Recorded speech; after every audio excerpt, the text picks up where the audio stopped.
네, 여러분이 기대하던 성경 봉독 시간입니다. 네, 우리 다 함께 자리에서 일어나서 우리 하나님 말씀 함께 봉독하도록 하겠습니다. 오늘 우리에게 주시는 말씀은요, 마태복음 2장 1절에서 12절까지의 말씀이거든요. 마태복음 2장 1절에서 12절까지 말씀인데요. 제가 한 절 읽고 여러분이 한 절 읽고 마지막 12절은 우리 함께 읽도록 하겠습니다. 헤롯 왕 때에 예수께서 유대 베들레헴에서 나심에 동방으로부터 박사들이 예루살렘에 이르러 말하되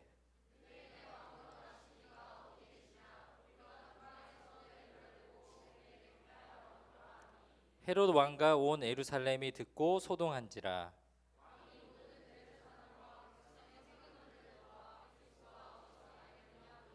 이르되 유대 베들레헴이오니 이는 선지자로 이렇게 기록된 바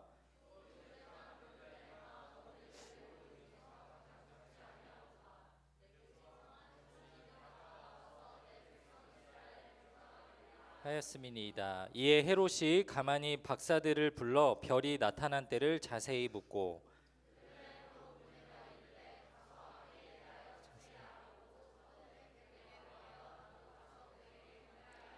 박사들이 왕의 말을 듣고 갈새 동방에서 보던 그 별이 문득 앞서 인도하여 가다가 악이 있는 곳 위에 머물러 서 있는지라.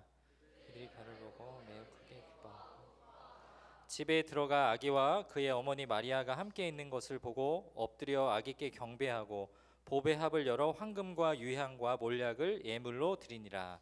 그들은 꿈에 헤롯에게로 돌아가지 말라 지시하심을 받아 다른 길로 고국에 돌아가니라. 아멘. 네, 자리에 앉겠습니다.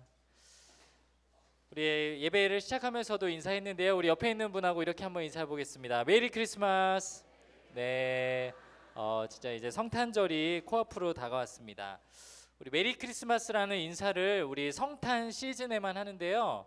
이 사실은 이 메리 크리스마스라는 인사는 1년 중에 어느 때에나 특히나 우리가 이렇게 주일마다 예배를 드리러 모이잖아요. 그 주일마다 사실은 하는 인사말이었어요.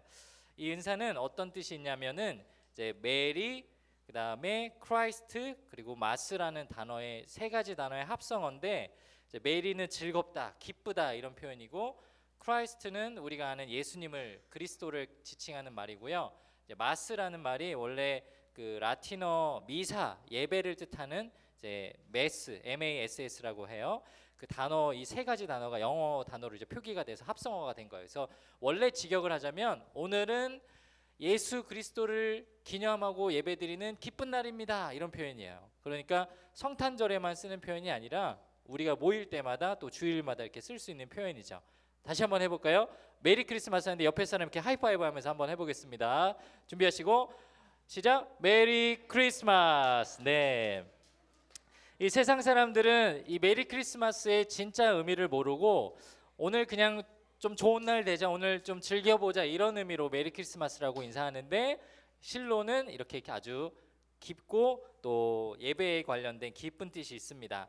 요즘 사람들은 그래서 이 메리 크리스마스라는 인사를 하지 않고 미국의 어느 주에서는 법적으로 제도적으로 메리 크리스마스라는 인사를 쓰지 못하게 되어 있습니다. 그래서 대부분 보면 뭐 해피 홀리데이, 뭐 시즌스 그리팅 이런 단어들이 쓰여 있죠. 그래서 연말을 맞이해서 그냥 한 해의 마무리를 좀 우리가 기쁘게 파티하고 좀 즐겨보자 이런 뜻으로 이렇게 인사하는 말이 돼버렸습니다.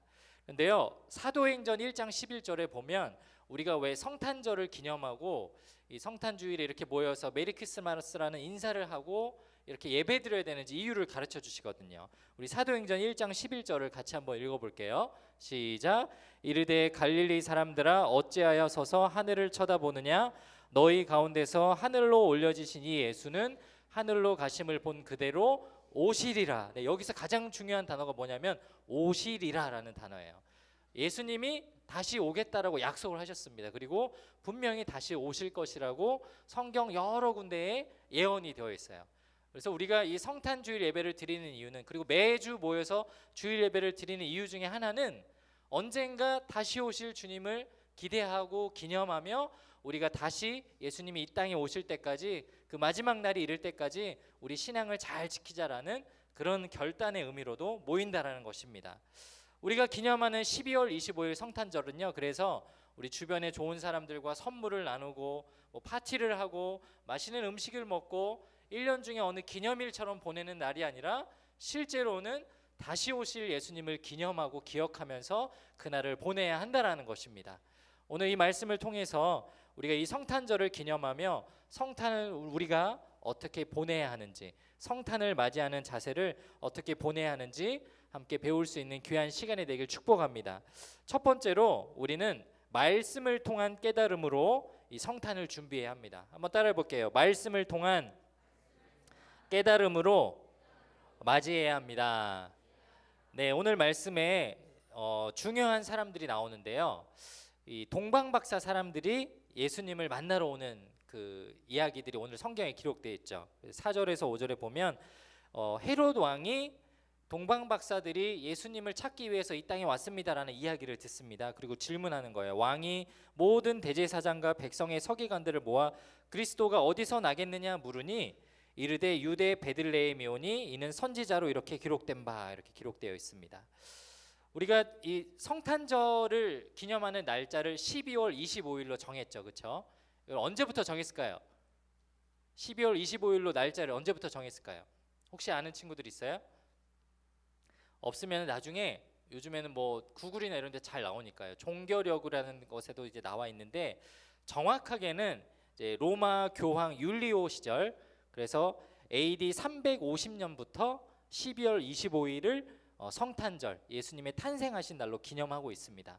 이 12월 25일로 채택된 이유는 두 가지가 있는데, 첫 번째 이유는 이 지금의 이제 카톨릭하고 개신교하고 나눠지기 이전에 교회가 한 덩어리로 있을 때는 서방교회, 동방교회 이렇게 구분이 되어 있었어요. 쉽게 말하면 동방은 예루살렘보다 좀 더 오른쪽에 있는 아시아 쪽에 있는 교회들이고, 서방교회는 우리가 흔히 생각하는 유럽에 있는 교회들이라고 생각을 하면 됩니다. 나중에 카톨릭의 뿌리가 되죠. 근데 서방교회에서는 한 가지 기념하는 날짜가 있었는데, 그게 뭐냐면 마리아의 예수님 잉태한 날, 그래서 마리아 성령 잉태일이라고 했는데 날짜를 3월 25일로 정했어요. 3월 25일. 매년 3월 25일이 되면 오늘은 천사가 마리아한테 나타나서 네가 성령으로 예수님을 잉태할 거야 라고 알려주고 임신하게 된 날이라고 믿었어요. 그래서 3월 25일이 잉태한 날이고, 보통 아기들이 엄마 뱃속에 만 10개월을 있고 그 다음에 출산을 하거든요. 그래서 대충 계산을 해가지고 9개월 뒤인 12월 25일 날 아마 태어났을 것이다 라고 예측을 해서 예수님 탄생한 날짜를 12월 25일로 정한 겁니다. 그래서 이게 이제 첫 번째 이유고요. 두 번째 이유는 뭐냐면, 저 옆에 사진 보면 이상한 신상 같은 그림 있죠. 저게 뭐냐면 태양신을 상징하는 미트라라는 미신이에요. 미트라라는 미신. 저게 뭐냐면, 원래 이제 로마는 기독교를 국교로 하기 이전에 그리스 로마 신화를, 그 헬라 문화를 받아들여서 온갖 미신들을 다 섬겼는데, 그 중에 그들이 믿는 신 중에 하나가 뭐였냐면 태양신인데, 이게 굉장히 중요한 신이었어요. 왜 그러냐면 1년 중에 밤이 가장 긴 날이 언제죠? 동지죠. 동지. 얼마 전에 지나갔는데 그 동지를 기점으로 해서 그때부터는 낮이 조금씩 길어지잖아요. 그래서 동지를 딱 뒤집은 날, 그 다음 날서부터는 태양신이 열일한다라고 해가지고 그때를 태양절로 정했는데, 그 날짜가 12월 25일이었어요. 그래서 대부분의 이제 로마가 거의 뭐 전 세계를 다 다스릴 날이었으니까, 기독교가 국교가 되기 전에는 어느 지역에 있든 로마 출신이면 12월 25일 하면은 미트라의 그 태양신의 탄생일이라고 기념해서 막 미신적인 행위를 했었거든요. 근데 그거를 이제 교황이, 기독교가 국교가 됐으니까 온 로마 시민이 지키던 그 태양신을 숭배하는 그날을 예수님 탄생한 날로 바꾸자라고 해서 제정을 합니다. 그때가 350년이에요. 자, 그로부터 해가지고 약 지금의 시기가 될 때까지 2000년 가까운 시간 동안 우리는 12월 25일을 예수님을 탄생한 날로 기념하고 있습니다. 근데 뭐 이거는 사람이 일반적으로 정한 것이고요. 실제로 예수님이 몇 월 며칠에 태어났는지 성경에 기록은 나와 있지만, 태어났을 당시에 대한 기록이 오늘 우리가 읽은 성경에 나와요. 자, 그런 의미에서 우리 마태복음 2장 말씀을 다시 한번 읽어볼게요. 자, 마태복음 2장에 보면 이제 동방박사들이 예수님을 찾아오는 장면으로 예수님의 탄생의 그 서사가 시작이 됩니다. 헤롯 왕 때에 예수께서 유대 베들레헴에서 나심에 동방으로부터 박사들이 예루살렘에 이르러 말하되 유대인을 왕으로 나시니가 어디 계시냐? 우리가 동방에서 그의 별을 보고 그에게 경배하러 왔다. 이렇게 고백되어 있습니다. 참 신기한 게 어디서부터 별을 보고 왔다라고 하죠? 동방에서부터 보고 왔다라고 해요. 그러니까 지금 예수님을 만나러 오기로 한 그들의 근거가 뭐예요? 별 하나 보고 온 거예요. 근데 별 하나 보고 왔다라고 하기에는 좀 너무 이게 너무 미신적인 것 같고 너무 근거가 없죠. 그런데 성경을 잘 읽어보면 동방 박사들이 별을 보고 저게 예수님의 탄생을 기념하는 별인가 보다라고 해서 저 별만 보고 마냥 기다렸던 것이 아니고요. 한 가지 소식을 가지고 그걸 근거로 믿어서 지금 베들레헴까지 온 겁니다. 그 이유가 뭐라고 나왔냐면 2장에 나오는데 2장 3절부터 6절 말씀에 보면 헤롯 왕 온 이스라엘 사람들 대제사장 백성의 서기관 그리고 동방 박사들까지 다 놀라 뒤집어져 가지고 예수님이 탄생한다라는 것을 확신합니다. 근데 그것을 무엇을 보고 확신하냐면 5절에 보니까 이렇게 기록되어 있어요. 5절 말씀 같이 한번 읽어볼게요. 시작.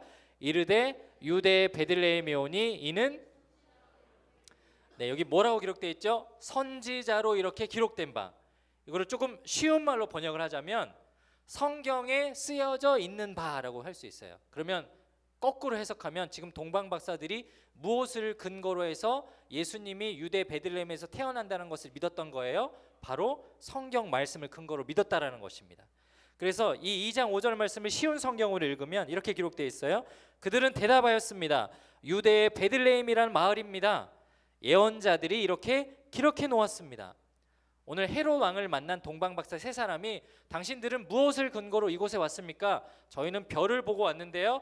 별만 보고 온 것이 아니라 우리가 본 성경에 기록된 대로 선지자들이 기록한 대로 이 말씀을 신뢰하기 때문에 여기까지 왔습니다라고 일종의 신앙 고백을 한 겁니다. 여러분 우리가 지금 예배를 드리고 있죠. 주일 예배를 드릴 때 찬양도 하고 대표 기도도 하고 성경 봉독도 하고 설교도 하고 기도회도 하고 여러 가지 많은 순서들을 합니다. 그런데 이 대부분의 그 예배를 드릴 때 다른 거는 조금 생략하거나 조금 약해질 수 있어도 절대 빠지지 않고 하는 게 딱 두 가지 순서가 있어요. 그게 뭐죠? 성경 봉독하고 설교하는 거죠. 그 두 가지 중에서도 딱 한 가지만 골라야 된다. 그럼 여러분 뭘 해야 될까요? 성경 봉독하고 설교. 오늘 예배 시간 예배를 드리는데 둘 중에 하나만 해야 돼. 뭘 해야 될까? 왜 설교라 그래 얘들아? 설교는 좀 이렇게 생략해도 되잖아, 그렇지?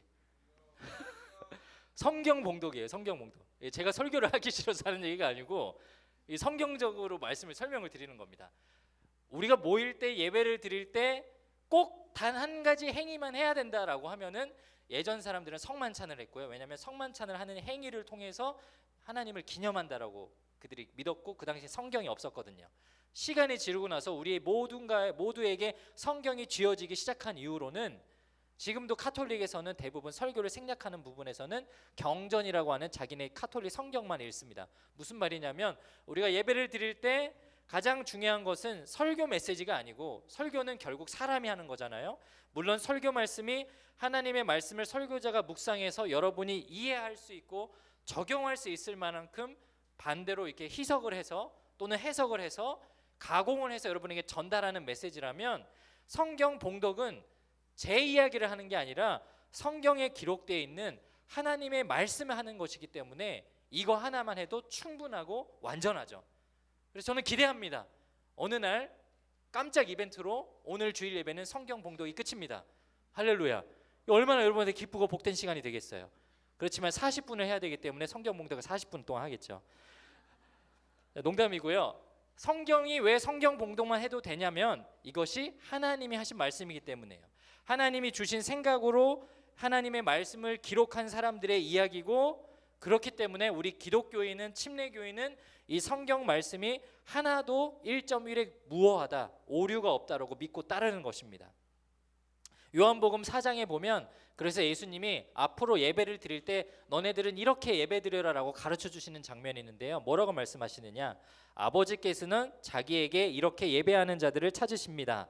하나님은 영이시니 예배하는 자가 영과 진리로 예배할지니라 기록되어 있어요. 여기 두 가지 뭐로 예배하라고 나와요?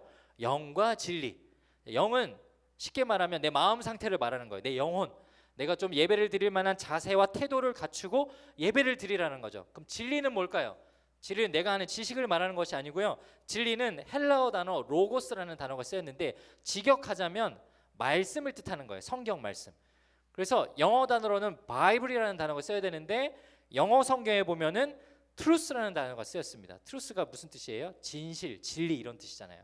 쉽게 말하면 성경 말씀을 가지고 예배를 드리는데 이거 자체가 진실이고 진리다. 너네들은 예배 드릴 때 예배를 드리고자 하는 마음의 태도와 자세, 그리고 이 하나님 말씀만 있으면 예배 드릴 수 있다라고 오늘 예수님이 가르쳐 주는 거죠. 그래서 우리는 어느 장소에 있거나 어디에 있거나 여러분 예배 드릴 수 있어요. 뭐만 있으면? 하나님의 말씀만 있으면. 우리가 성탄주의를 맞이할 때도 그래서 그런 마음만 있으면, 하나님의 말씀만 있으면 예배 드릴 수 있다라는 것입니다. 예수님은 왕이십니다. 예수님은 참 목자이십니다. 예수님은 기묘라 모사라 전능하신 분이십니다.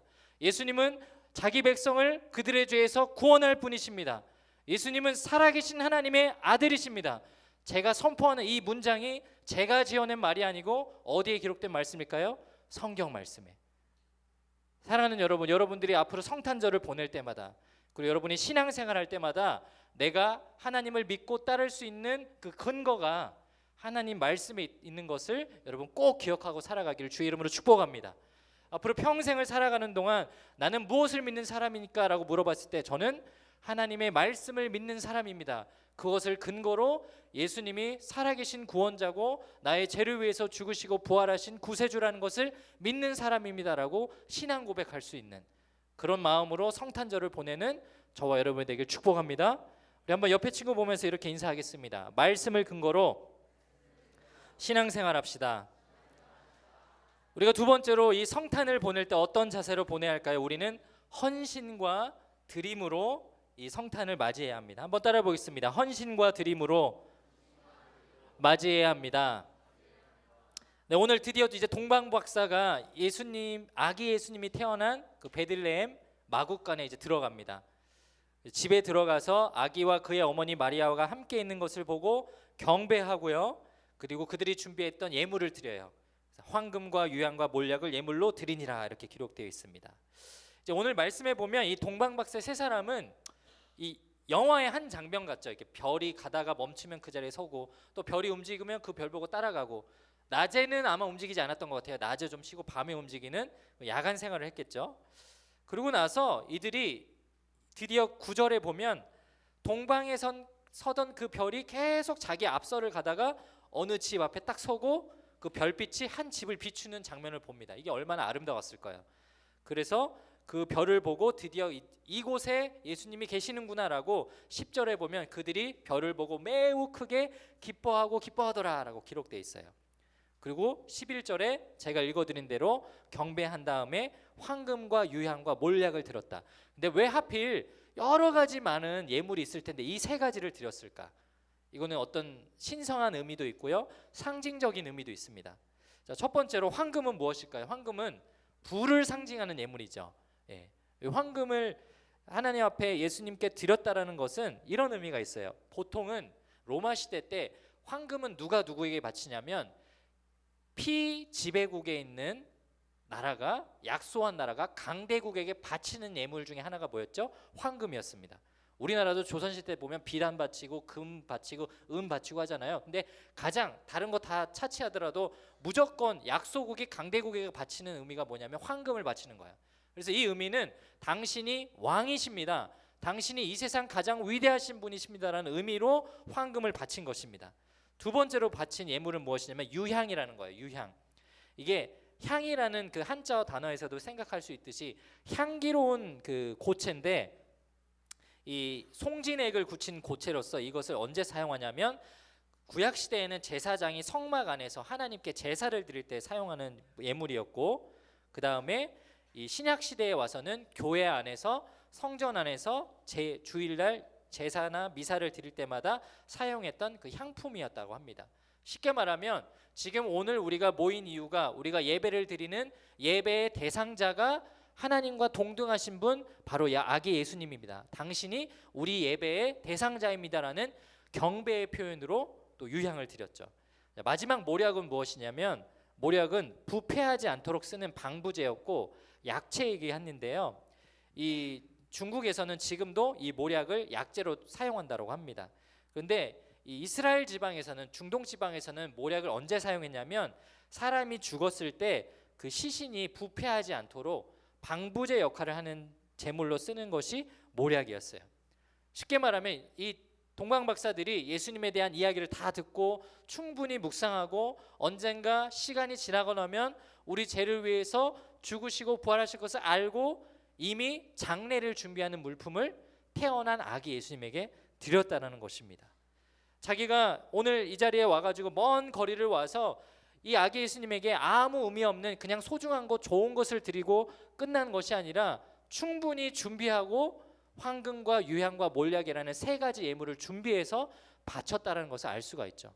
또 뿐만 아니라 이 박사들이 어디서 왔습니까? 동방에서 왔어요. 그래서 동방 박사라고 부르는 겁니다. 마태복음 2장 1절에 보면 헤롯 왕 때에 예수께서 베들레헴에서 나셨는데 동방에서부터 베들레헴까지 왔다라고 합니다. 지도를 하나 보여주시면 정확하게 어디에서부터 왔는지 예측은 할 수 없지만 네팔, 파키스탄 정도 되는 그 거리에서부터 지금 이스라엘 베들레헴까지 온 거예요. 직선 거리로 1600km 정도 되고요. 차도 없고 비행기도 없고 배도 없고 육로를 나귀를 타고 직행해서 와야 되는 이 시간들을 성경학자들은 최소 40일 정도 걸려서 왔을 것이고, 국경을 넘을 때마다 도적과 강도들이 있기 때문에 많은 경비를 들여서 용병을 사서 자기들을 보호했을 것이고, 이렇게 귀한 보배들을 가지고 오니까 여러 가지 막 엄청난 돈을 들여서 여기까지 왔을 것이라고 생각을 합니다. 추측하기로는 우리나라 돈 적어도 2, 3억 원 정도는 준비를 해야지만이 이 먼 여정을 올 수 있을 것이라고 성경학자들이 이야기를 해요. 그 당시 화폐 가치가 그 낮은 시기 가운데 이 동방 박사들이 정말 모든 것을 다 준비해서 얼마나 아기 예수님에게 필요하고 우리가 드려야 될 게 무엇일까 묵상하고 철저하게 준비해서 40여일 그 이상의 시간을 들이고 자기 체력을 다해서 소진해서 오늘 이곳까지 왔다라는 거예요. 아기 예수님 한 분을 만나기 위해. 그렇다면 이 말씀을 지금 우리에게 적용한다면 우리는 이렇게 받아들일 수 있는 거예요. 아, 내가 주일날 이 자리에 와서 예배를 드리는 그 한 번의 시간이 이 수천 년 전에 아기 예수님 한 번 만나기 위해서 40여일 시간을 걸려서 왔던 그 동방 박사들만큼의 헌신이 필요하다라는 거죠. 내가 오늘 이 자리에 오는 것이 그냥 오늘 부모님과 함께 일주일에 한 번 어쩔 수 없이 오는 자리가 아니라, 습관처럼 오는 자리가 아니라, 나 오늘 이 자리에 오면 내가 정말 나의 모든 것을 내어드려서 하나님 앞에 다 바칠 수 있을 정도로 헌신해야 한다는 것입니다. 미안한 얘기지만 고등학생 신분이지만 여러 가지 학업과 우선순위들이 있지만 다 내려놓고 하나님 앞에 내어드려야 한다는 거예요. 예배의 자리를 지키기 위해서 시간을 내어드려야 하고 물질을 드려야 하고 피곤하지만 육신의 피견을 이겨내려는 의지도 필요하죠. 심지어는 손해볼 각오도 필요합니다. 남들보다 덜 학원 가고 덜 공부하고 때로는 이 예배 때문에 내 성적이 떨어질 수 있다는 각오도 필요해요. 그런데 그걸 하나님이 요구하시는 거예요. 동방 박사들이 그렇게 한 만큼 너는 예수님을 예배하기 위해서, 나를 예배하기 위해서 그 정도로 헌신하고 나올 수 있느냐라고 물어보시는 거죠. 저는 이제 오늘부로 우리 분당 10시 고등마을을 섬기는 이제 교역자로 배정받았습니다. 교회 교적의 분당 10시 고등마을 담당 교역자가 박세준 목사님 이름에서 이상현으로 바뀌었어요. 제가 교적 관리합니다. 제가 고등마을에 오게 된 것이 하나님의 인도하심이라고 저는 확신합니다. 14년 동안 청소년 사역을 했는데요. 저는 매년 청소년 사역을 감당할 때마다 그런 생각을 하거든요. 이제 이곳이 마지막이겠거니. 그런데 생각해보면 다 이곳저곳에서 움직이고 분당에 오고 2년을 보내고 여기까지 왔는데 하나님이 마지막으로 저는 분당 고등마을에 보내셨다라고 저는 생각을 해요. 뭐 제 교만일 수도 있지만, 그리고 저의 마지막 청소년 지구의 사역을 여기서 마칠 것만 같은 그런 예감이 들어요. 그래서 너무 기뻐요. 왜냐하면 제가 마지막이니까 정말 다 할 수 있을 것 같더라고요. 제가 헌신할 수 있을 것 같더라고요. 그래서 제가 결단했어요. 하나님 앞에 기도하면서, 하나님, 제가 지금까지 했던 그 어떤 열심보다, 그 어떤 희생보다, 어떤 헌신보다 제가 조금 더 해보겠습니다. 한 걸음 더 해보겠습니다. 근데 그게 헌신이더라고요. 내가 할 수 있는 만큼만 하는 거는요, 헌신이 아니에요. 내가 할 수 있는 만큼 다 해보고 정말 힘들고 어려운데 거기서 한 걸음 더 나아가 보는 거, 그게 헌신이더라고요. 저는 여러분에게 도전합니다. 이제 오늘 마지막으로 청소년 지구에서의 모든 예배를 마치고 고3 생활을 마치고 우리 대학직으로 올라가는 우리 고3 친구들, 그리고 우리 목자님들, 그리고 이제 1, 2학년 이제 한 해씩 올라가는 우리 고등마을의 기존의 친구들, 하나님이 2024년에 저와 여러분에게 동일한 도전을 하시는 거예요. 여러분에게 무엇을 요구하시냐? 헌신을 요구하세요. 내가 그동안 왔었던 마음과 태도로 오늘 이 자리에 나오는 것이 아니라, 오늘 성탄주의를 기념하여서 동방 박사들이 아기 예수님을 만나기 위해서 바쳤던 그 헌신을 우리가 깨달았고 기억한다면, 매주일 오늘 이 자리에 여러분이 들어올 때마다 조금 더 하나님 앞에 헌신하고 더 바치고 더 내 모든 것들을 다 내어드림으로써 오늘 우리의 예배가 하나님 앞에 최고의 것을 올려드릴 수 있는 귀하고 놀라운 경배의 자리가 될 수 있기를 주님의 이름으로 축복합니다. 우리 함께 기도하겠습니다. 오늘 성탄주의를 맞이하여서 여러분과 함께 고백하고 싶은 찬양이 있는데요, 우리 그가 오신 이유라는 찬양입니다. 그가 오신 이유, 우리를 지으신 그대로 회복시키시고 우리의 창조주 되신 그리스도가 십자가의 길로 아버지의 뜻을 이루기 위해 이 땅에 오셨다라고 고백합니다. 맞아요. 여러분, 이 세상 어느 누구도 태어날 때부터 죽기 위해 이 세상에 나시는 분은 없습니다. 그러나 유일하신 하나님의 아들 예수 그리스도는 죽기 위해 이 땅에 나셨습니다. 우리의 죄를 위해서, 우리의 모든 죄의 문제를 해결하기 위해서 이 땅에 오신 분이 예수 그리스도이십니다. 그가 이 땅에 우리의 죄 문제를 해결하기 위해 오셨고 우리를 위해서 이 땅에 오셨습니다. 오늘 성탄주일 그분을 맞이하기 위해서 모든 것을 내려드렸던 그 동방박사의 헌신을 기억하면서 우리 한번 다 함께 자리에서 일어나서 우리 이 찬양 함께 고백하고 이 땅에 다시 오실 예수님을 기념하고, 하나님, 저도 주님 앞에 헌신하겠습니다. 저도 주님 앞에 모든 것을 내어드리겠습니다. 우리 그런 마음으로 이 찬양 함께 고백하고 우리 기도하겠습니다. 이 세상 가장 아름다운 순종의 눈물,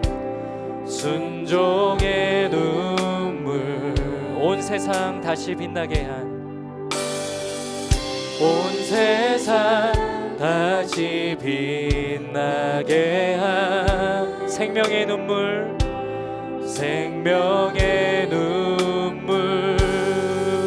우리 주님이 이 땅에 오신 이유, 그가 이 땅에 오신 이유, 죽어야 살게 되고 저야만 승리하는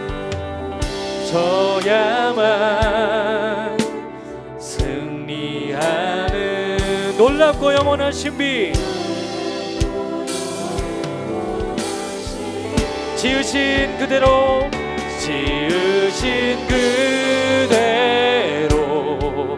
회복시킨 우리의 창조주 그리스도,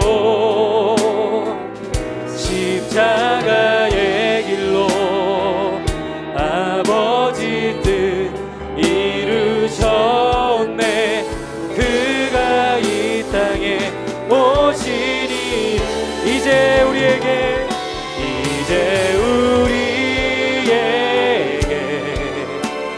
맡겨진 그 소망, 그 사랑, 그 생명, 아름답고 눈부신 십자가의 길, 우리가 이 땅에 살아갈, 우리 다시 한번 고백합니다. 지으신 그대로 회복시킨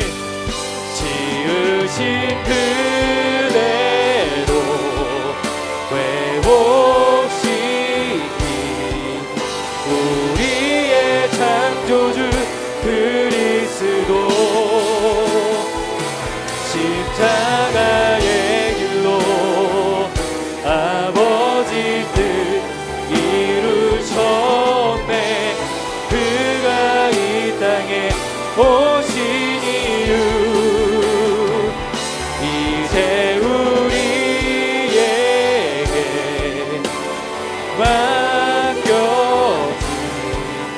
그 소망, 그 사랑, 그 생명 아름답고 눈부신 십자가의 길 우리가 이 땅에 살아갈 이유. 우리 빌립보서 2장 말씀에 이렇게 기록되어 있습니다. 그는 사람의 모양으로 나타나사 자기를 낮추시고 죽기까지 복종하셨으니 곧 십자가에 죽으심이라. 우리는 참 기쁜 마음으로 아기 예수님의 탄생을 기뻐하고 감사한 마음으로 주님 앞에 영광 올려드리지만, 살아계신 예수님은 사역하시는 동안, 살아계시는 동안 우리 죄 문제를 위해서 죽음을 준비하셨습니다. 그래서 오늘 우리에게 그렇게 요구하시고 헌신을 말씀하시는 것입니다. 내가 이 땅에서 그렇게 살았기 때문에 너희들도 그렇게 살아보라라고 용기를 내서 우리에게 권면하시는 것입니다. 오늘 우리 이 시간 기도할 때에 하나님 앞에 이렇게 기도했으면 좋겠습니다. 하나님, 오늘 이 동방박사의 헌신을 보면서, 그리고 죽기까지 목숨을 내어주면서까지 우리 죄를 위해서 헌신하셨던 예수님의 모습을 보면서 우리도 이 시간 결단합니다. 하나님, 내 평생의 자리에 하나님을 예배하는 것에 내가 헌신할 수 있는 그러한 내가 되게 하여 주시옵소서. 이 주일 예배의 자리에 나올 때마다 나의 모든 것을 내어드리고, 시간을 내어드리고, 생각을 내어드리고, 주님 앞에 내 모든 것을 내어드리며 예배할 수 있는 참된 예배자가 되게 하여 주시옵소서. 다가오는 2023년, 그래서 우리 분당 10시 고등마을의 모든 사람들이 신실한 주의 예배자가 되게 하여 주시옵소서. 우리 이 시간 주님의 이름을 크게 한번 부르짖고 결단하며 기도하겠습니다. 주여, 하나님 아버지, 그렇습니다. 내가 살아가는 동안에 내가 드릴 수 있는 모든 헌신을 주 앞에 내어놓게 하여 주시옵소서. 아버지 앞에 주님께 모든 것을 내어드리고 함께 살 수 있게 하여 주시옵소서. 하나님 주 앞에 기도와 말씀을 드리겠습니다. 말씀을 함께 하여 주셔서 어느 것보다도 주인 되신 주님을 기뻐하고 경배하며 올려드리는 주의 목소리를 되게 하여 주옵소서. 아버지 말씀을 가운데 하나님 귀한 예배로 쓸 수 있게